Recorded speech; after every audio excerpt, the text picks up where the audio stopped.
Hi, gang.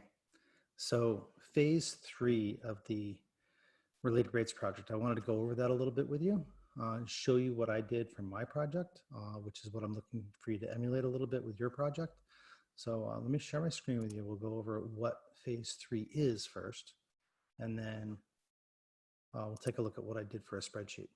So here is phase 3, right? And it says collect at least 10 moments of data. Put your data in a spreadsheet to determine average rate of change in any measurements. So that you could do before you've done calculus. You'll need to decide what rate of change to hold constant. So in all of these examples, there's multiple things changing. If you want the volume of the balloon to be changing at 2 something cubic inches per whatever time frame, that's what you're holding constant. In other words, that rate of change is always the same, where the other rates of change will not always be the same. You'll see what I did in mine. And then you're going to take the relationship and also do the instantaneous rate of change calculations based on like what you're doing and compare those. So here, I want to show you my spreadsheet and how we do that. So I did, as you know, the ladder project where the ladder is sliding down the wall, right? And what I did it in such a way that I held the distance from the ladder along the floor, I made that move at 2 centimeters per second. So this distance along the floor is what moved at a constant rate. So my ladder up here at the top, I put a number of 31.2 centimeters because I need that in the Pythagorean theorem. And then I wrote that the ladder is moving along the floor by, is that what I've been saying all along? Along the floor by 2 centimeters each measurement. So I've started a column here, and I had my distance that the base of the ladder was from the wall. And every time I had that in a position, I would measure the height along the wall. And then I would move the base of the ladder 2 centimeters. So I made this go from 12 to 14, and I would measure again. And I would go from 14 to 16, and I would measure again along the wall. And then to 18 and measure again along the wall. And then to 20 and measure again along the wall. Now, in each of those situations, let's say we just take these two situations, we can do the average rate of change, the rate of change of the slope between those 2 points, right? Algebra 1, right? We have some distance, we have a change of 2 in x. Looks like we have a change of 1 in y. So our change in h and change in height over change in x is 1 over 2, which is negative 0.5. Right.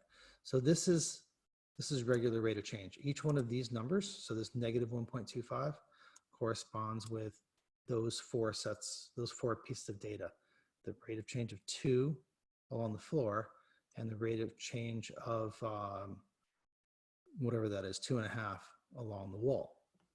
All right, that gives us a slope, an average rate of change. All right. Then next to that, I did some calculus, and whatever my calculus came out to be, it looks like I have to take negative 2 times times the wall distance, or the distance from the distance along the floor, and divide it by the distance along the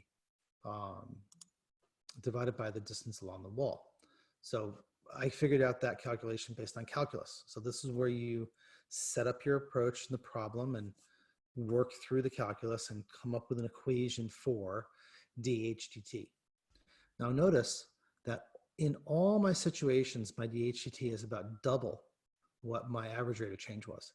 That's because the average rate of change, my unit of time here was really a speed of 2 centimeters per second, where over here when I did the calculus, I didn't have that incorporated somehow.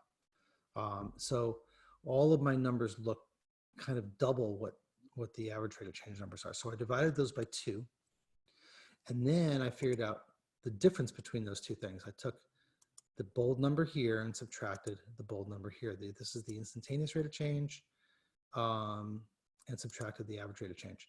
And then I have a column there of those calculations. That's E7 minus C7.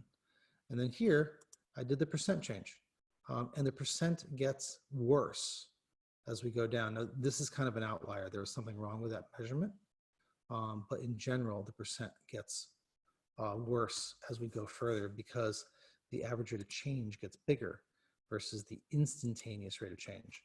And the instantaneous rate of change is at a particular moment where the average rate of change is over a 2 centimeter time span of time, if you will.